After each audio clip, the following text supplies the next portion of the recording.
Deputy Speaker, you're now recognized.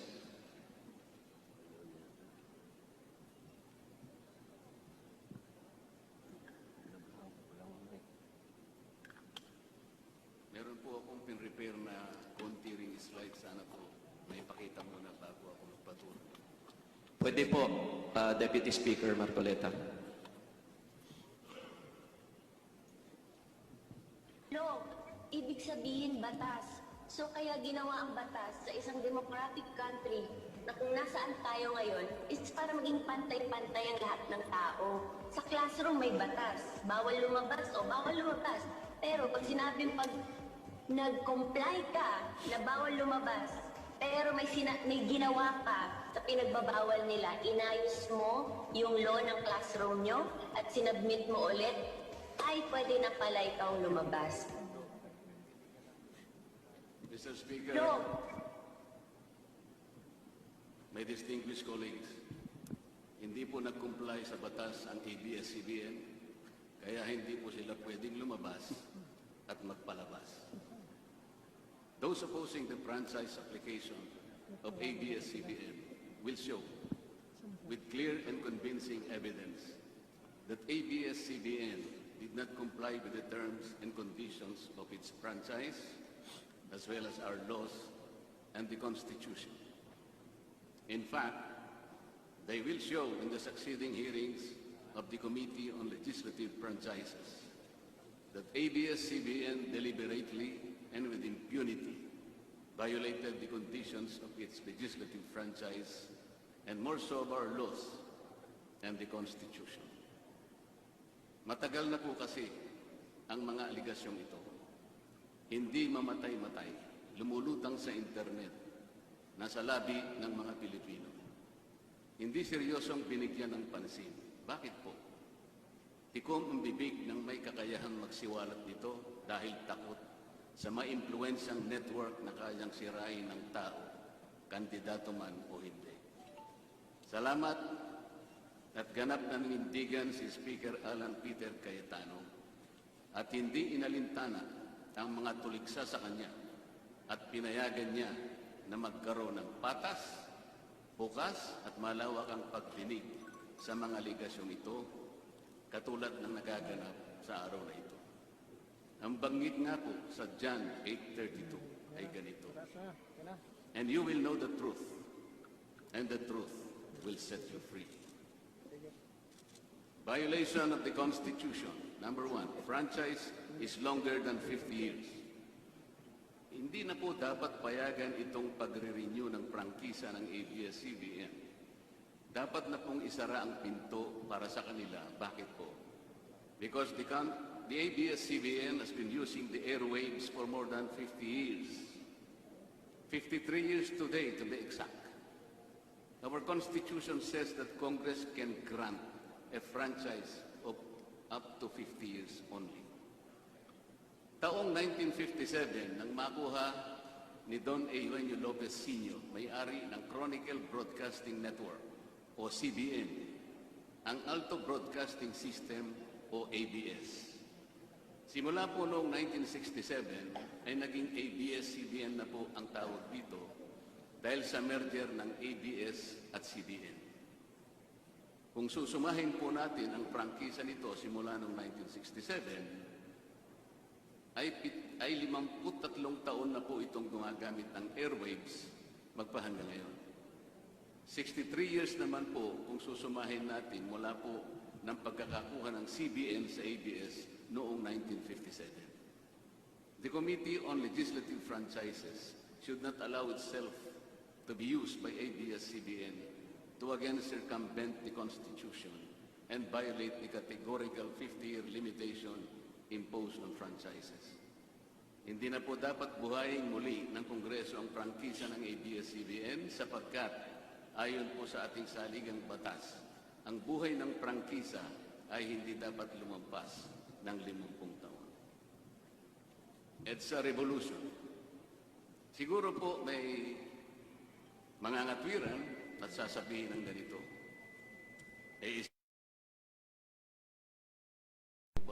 dapat huwag bilangin ang panahon na yun. Tanggapin po natin sandali na isinara nga ng ABS-CBN simula Setyembre 23, 1972, pagkatapos na ideklara ang martial law. Pero hindi po ba nagbukas din ito agad matapos na ito ay mabawing muli ng pamilya Lopez noong EDSA Revolution? Hindi ba't kulang-kulang 13 taon din po ang namagitan na panahon? So let's assume that we subtract 13 years from the 63 years that ABS-CBN has been in operation starting 1957 when CBN acquired ABS. Hindi ba't 50 taon din po ang magiging resulta? Ibig pong sabihin, tapos na at paso na pa rin ang prangkisa ng ABS-CBN with or without martial law. Hindi ba't sobra-sobra pa rin ito at lalabag pa rin sa ating saligang batas? Naging palasak nga noong panahon ng martial law ang kantsaw na tama na, sobra na. Subalit ang mahalagang tanong po ng taong bayan na hindi pa nasasagot magpahanggang ngayon ay kung paano biglang nabawi ng mga Lopez ang ABS-CBN mula sa pag-aari ng gobyerno pagkatapos maitalaga ang Cory administration. Sinulatan po noon ni dating Senador Lorenzo Sanyada ang Presidential Commission on Good Government na isoli na sa mga Lopez ang ABS-CBN kahit may arbitration pang nagaganap sa pagitan ng pamahalaan at ABS-CBN. Na-turn over po agad ang istasyon ng ABS-CBN sa mga Lopez sa kabila ng wala pang pagtukoy sa tunay na pagmeme-ari nito ayon sa kautusan sa Board of Administrators na binuo sa Letter of Instruction No. 1 ni Pangulong Cory Aquino. Sa ngayon po ay wala man lang mailabas na papeles tungkol dito ang PCGG. Nagbayad po ba ang ABS-CBN sa Administrasyong Cory Aquino? Nag-public bidding po ba? Bakit tila ura-urada at habang magulo pa ang lahat dahil katatapos lang ng EDSA Revolution, ay biglang napasakamay na muli ng mga Lopez ang ABS-CBN? Nakabatay po ba ito sa batas? Hindi po ba dapat sagutin ng ABS-CBN ang mga tanong na ito upang mapanagot po ang dapat na managot kung meron man? Foreign ownership. Puntahan naman po natin ang muling pagbubukas ng ABS-CBN noong 1986. Pati po kasi noong panahon yun ay may paglabag na rin sa ating saligang batas. Ano po kaya yun? Dahil Amerikano at hindi Pilipino ang may-ari at namahala sa ABS-CBN na mariing ipinagbabawal ang saligang batas. Congress should deny the franchise application of ABS-CBN for its clear violation of the Constitution, requiring 100% Filipino ownership and management of mass media companies. ABS-CBN's former president, Mr. Eugenio Gaby Lopez III, was an American citizen when he took the helm of the company in 1986 as director, then president, and then chairman in the later years. It was only in 2000 that he petitioned for recognition of Filipino citizenship and was issued a certificate of recognition as a Filipino citizen in 2002. At kahit sabihin po natin wala na ngayon sa management ng ABS-CBN si Ginoong Gaby Lopez, nagpatuloy pa rin ba sa paglabag sa saligang batas ang ABS-CBN? Opo. Dahil magpahanggang ngayon ay nagbebenta pa po sila sa mga banyaga, mga hindi Pilipino, ng pag-aari o ownership rights ng ABS-CBN. Through an intricate web of corporate layering, ABS-CBN lets non-Filipinos to own its common shares through the issuance of Philippine Depositary Receipts o PDRs. In September 1999, the ABS-CBN Holdings Corporation offered 132 million Philippine Depositary Receipts underlying the 132 million common shares of ABS-CBN. Immediately prior to the closing of the PDR's offering, Lopez Incorporated, the main stockholder of ABS-CBN Corporation, transferred 132 million ABS-CBN shares to ABS-CBN Holding Corporation, its alter ego. With the many rights afforded to the holders of these PDRs, most of whom, if not all, are foreigners, ABS-CBN Corporation virtually allowed these foreign holders beneficial ownership and potential voting rights. This is a circumvention of the strict foreign equity restriction imposed by the Constitution on mass media companies. Quite obviously, the ABS-CBN PDR instrument, a creative financial mechanism, is being used as a subterfuge to indirectly own the underlying ABS-CBN shares of stock. Violation of workers' rights under the Constitution. ABS-CBN violated the rights of its own workers. It denied them their just share in production as required by the Constitution. It committed unfair labor practices, which consequently denied its employees the benefits required by law to be provided to all employees. Isang halimbawa po dito ay ang asunto na isinampa ng halos 100 o mahigit sa 100 manggagawa ng ABS-CBN sa National Labor Relations Commission o NLRC dahil sa pagtanggal sa kanila dahil sila raw ay mga talents lamang at hindi mga regular na empleyado. Nanalo po ang mga manggagawa sa NLRC at maging sa Court of Appeals. Bakit hindi na lang nila sinunod ang hatol at umapila pa ang ABS-CBN sa Korte Suprema? Ito ba yung sinasabi po kanina sa opening salvo na ang pagmamahal sa kanilang kapamilya ay ganun na lamang? Mali naman po yata na sabihin ng ABS-CBN na lampas sa 11,000 ang mga empleyado nito dahil kung ito po ay masusi nating iimbestigahan, may 2,661 na po at isa lamang. 2,661 ang mga regular na empleyado nito. Ang karamihan po o mahigit na 8,500 na kawani ng ABS-CBN ay tinagurian nilang independent contractors or talents, project workers at contractuals lamang kahit na pang-regular na empleyo ang trabaho nila. Ayon po sa ating labor code, kapag pang-regular ang tungkulin ng isang manggagawa, dapat siyang gawing regular employee. Hindi dapat contractual. Hindi dapat independent contractor, talent, o kaya'y project worker lang. Malinaw na labag sa batas ang ginagawa ng ABS-CBN. Sana ay ibalita rin po ito ng TV Patrol upang mabunyag ang libu-libong endo sa kanilang panguran. ABS-CBN has not regularized its contractual workers and talents despite performing the functions of regular workers. It even forced some of its workers to sign employment contracts containing waiver of the right to regularization. And those who refuse were unceremoniously terminated from work. ABS-CBN has subcontracted most of its production work to subcontractor production companies despite the fact that production is directly related to its core business. These production entities are paid minimally, whose workers obviously get lesser benefits and take-home pay compared to ABS-CBN's regular employees. And yet, the profit generated by ABS-CBN from its independent production companies appear greater than its expenses, especially those expenses that are even deductible for income tax purposes. Kung kaya't hindi po may kakaila sa publiko na napakarami ng labor cases na hinarap at haharapin pa ng ABS-CBN.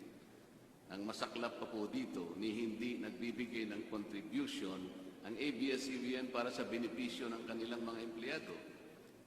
Dahil po sa 2,661 lang ang regular employees nito, ang mga ito lang ang may benepisyo. Ang iba po na mahigit 8,500 na nagtatrabaho sa ABS-CBN ay wala po ni katiting na government-mandated benefits na natatanggap katulad ng SSS, PhilHealth o kaya pag-ibig. Kanina po sa opening salvo, narinig po natin na ang kanila pong isinasangkalan ay yung kanila pong mga kawani, mga manggagawa. Ang Kongreso pong ito ay nakikidalamhati. Nalulungkot din po. Bakit naman po hindi? Kung pwede po nating ipaghalimbawa, sandali lamang po, ang ABS-CBN sa isang jeepney driver. Alam po niya na wala siyang prangkisa. Nagsakay po siya ng napakaraming pasahero. Yung mga pasahero naman po, bago sumakay doon, hindi naman niya tatanungin sa driver, Mamang driver, mamang chauffeur, kayo po ba ay may prangkisa? Yung rota po ba ninyo, pinapayagan niya? Wala pong nagtatanong na gano'n kasi mabilisan eh. Pare-pareho pong nagmamadali. Ano pong masita siya ng LTFRB? Gagamitin po ba ng driver na yon o nung taxi driver na yon o yung bus operator na yon? Kawawa naman po yung pasahero namin kung patitigilin mo ako ngayon. Meron pong pupunta sa ospital, meron pong pupunta sa trabaho, meron pong pupunta sa eskwela. Napakarami pong gawain itong mga taong ito. Ito po ba ang ibibigay po ninyong halimbawa? Hindi po ba dapat kayo muna ang kauna-unahan na nag-isip ng kapakanan nila? Ilagay ninyo sa magandang kalagayan ang pagpapatupad ng prangkisa ninyo at wala pong malalagay sa alanganin. Huwag po ninyong isasangkalan ngayon ang inyong mga manggagawa at kani-kanilang pamilya. Hindi po ganun. Sasagutin po ninyong aligasyon na ito, hindi po sa pamamagitan ng emotional appeal. If this indeed the true house of the people, the Committee on Legislative Franchises must side with the poor workers of ABS-CBN in denying its franchise, justice to them will be finally served, although ironically, this will also entail some sacrifice on their part. Political bias. ABS-CBN has been biased and partisan in favor of particular candidates and against certain candidates during the 2010 and 2016 presidential elections, contrary to the terms of its franchise and in violation of the Omnibus Election Code. Hindi naman po lingid sa kalaman ng marami, kung hindi man lahat, kung paano naging pro Noynoy Aquino ang ABS-CBN noong 2010 at pro Grace po at Lenny Robredo naman noong 2016. It is also a matter of record that ABS-CBN failed to air some of President Duterte's political advertisements during the 2016 campaign period, despite receiving the payment for said political ads. Ang masakit po dito, kung hindi pa sila pinigilan ng korte sa pamamagitan ng isang TRO, ay nakahanda na palang ipalabas ng ABS-CBN sa bisperas mismo ng pagtatapos ng campaign period ng 2016 presidential elections. Ang mga anti-Duterte advertisements na binayaran ng isang dating senador, sinadya ang timing para hindi bigyan ng pagkakataong makasagot pa si Mayor Duterte na noon ay kandidato bilang presidente. Mabuti na lamang at napahinuhod ang korte ng petisyon ni Speaker Alan Peter Cayetano na noon po ay Vice Presidential Candidate ni Pangulong Duterte at dagliang nag-issue ng TRO ang korte sa ABS-CBN. It is now a public knowledge President Rodrigo Duterte and Speaker Alan Peter Cayetano expressed their disappointments over ABS-CBN's unfair reportings and meddling in previous elections. For those opposing the franchise application, hindi na po dapat payagan ng ABS-CBN na muling pakialaman ang politika sa ating bansa. Panahon na para ang taong bayan ang pumili ng mga namumuno na gusto nila at hindi ang napipisil ng ABS-CBN. Paalala lang po sa ABS-CBN, you are a broadcasting company, not a political kingmaker. Either you play ball or you play fair. Multiple channels in one franchise. Mga kababayan, inabuso po ng ABS-CBN ang kanilang prangkisa. Sa hindi nila may paliwanag na dahilan o maaari namang sinadya na gamitin ang kanyang prangkisa para sa isang channel lamang, pero gumamit pa ng ibang prangkisa ng telekomunikasyon na hindi naman pang broadcast upang mas kumita at makapagbenta sa pamamagitan ng maraming channels. ABS-CBN violated the terms and conditions of its franchise by offering its TV Plus boxes for a one-time fee, but using the free-to-air signal authorized in the franchise granted by Congress at no cost to ABS-CBN. Tubong lugaw, ika nga.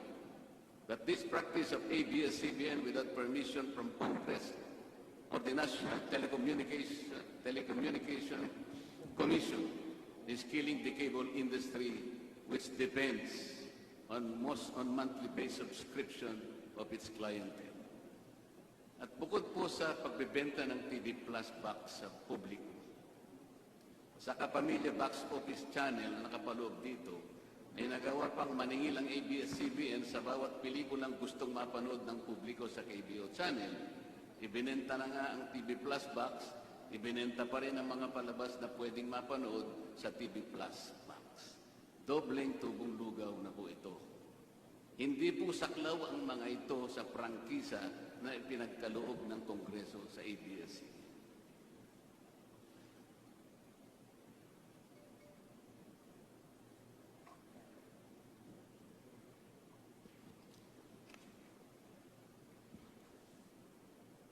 ABS-CBN, contrary to the terms and conditions of its franchise, operated this pay-per-view channel, otherwise known as the Kapamilya Box Office, or KBO, without a valid permit from the NTC, and despite NTC's order to refrain from operating a PPB until the issuance of an appropriate guideline for the same, ABS-CBN continued its operation until the expiration of its franchise on May 4, 2020.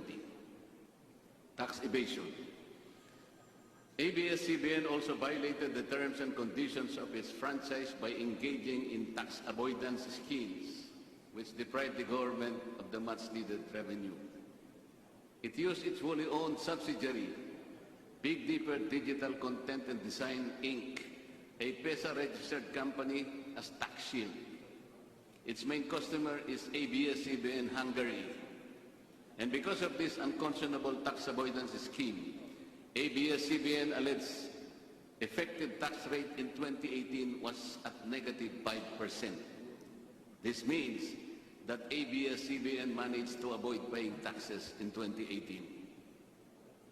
Bakit po ang GMA7 na hindi naman kasing laki o kasing yaman ng ABS-CBN ay nakapagbayad ng buwis sa pamahalaan ng 1.6 billion pesos noong 2018? Samantalang ang malaalamat na ABS-CBN ay walang binayarang buwis. Bakit naman nakalibre ang ABS-CBN noong 2018 sa negative income tax nila na 84 million? Ibig sabihin po nito ay may tax credit pa ang ABS-CBN at ang gobyerno pa ang lumalabas na may utang dito. Wala pong pagkakaiba ito, mga kababayan, sa isang taong nangutang sa tindahan, binigyan pa ito ng sukli.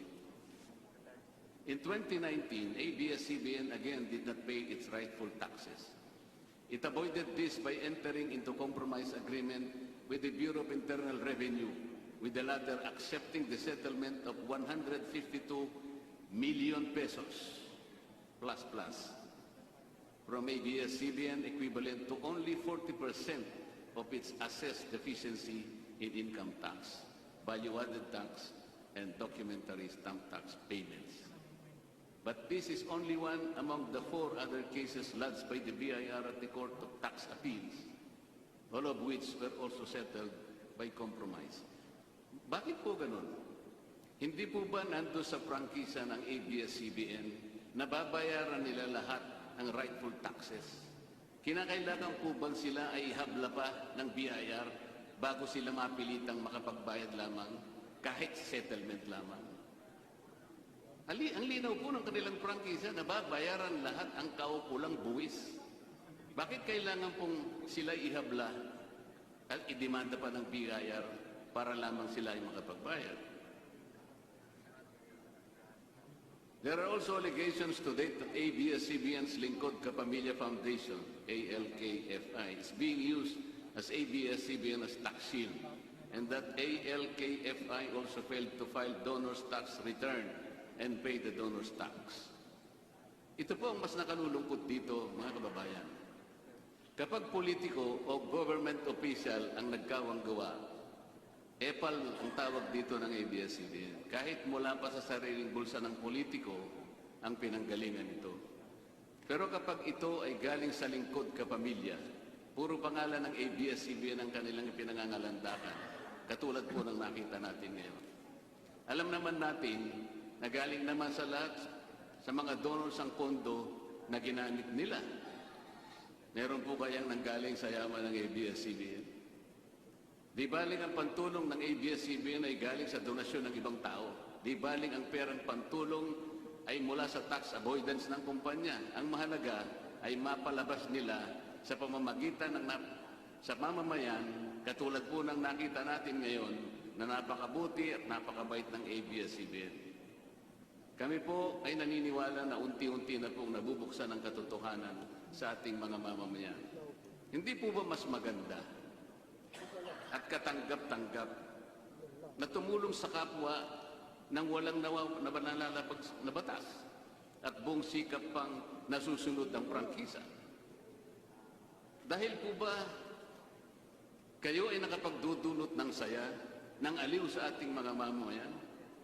Dahil po ba kayo ay nakapagbibigay ng inspirasyon, ng pag-asa, ng katatagan ng loob na kagaya po sa opening salvo kanina ng representative ng ABS-CBN?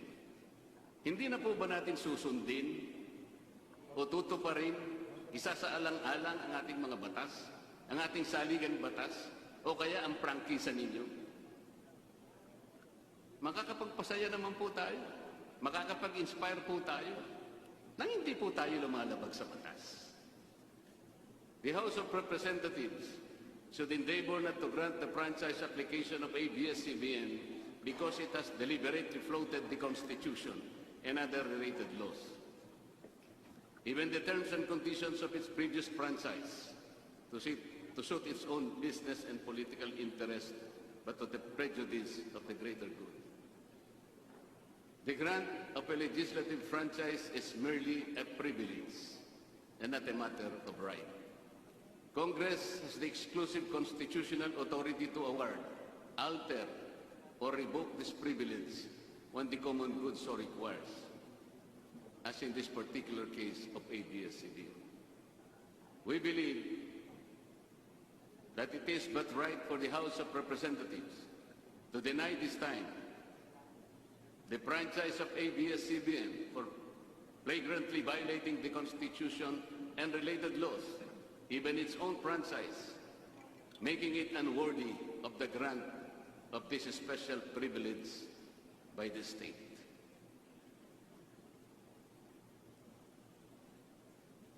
Alam mo kung sino lang ang pinakamatinding magiging kalaban ni Ricardo? Sino? Nako, kabahan ka kay Ricardo. Ang pinakakalaban ni Ricardo. Sino? Feeling ko si Kiboloy. Yung nagpahinto ng lindol. Si Kiboloy lang ang magpapahinto ng probinsyano. Abangan nyo yan. Oh. So inahamon kita Kiboloy, pahinto mo nga ang probinsyano. Napahinto mo pala ang lindol eh. Apakayabang nyo pala eh. Sabi niya daw, stop. Sige nga, punta kang gitna ng EDSA, stop mo yung traffic doon. Stop.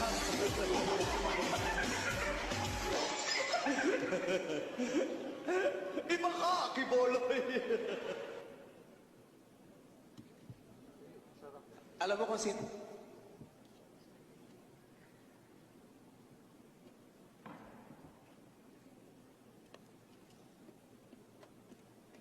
Kailan mo ba gustong mapa-stop ang probinsyano? Ikaw, magpili ka. Kailan gustong i-stop? 1 buwan, 2 buwan, 3 buwan, 4 na buwan? Ikaw. Baka sa 4 na buwan, hindi lang yung probinsyano may stop. Baka pati yung network mo, stop na yan. Mr. Speaker, ABS-CBN posed the challenge. Obviously, the challenge was accepted. There is no reason to complain. Maraming salamat.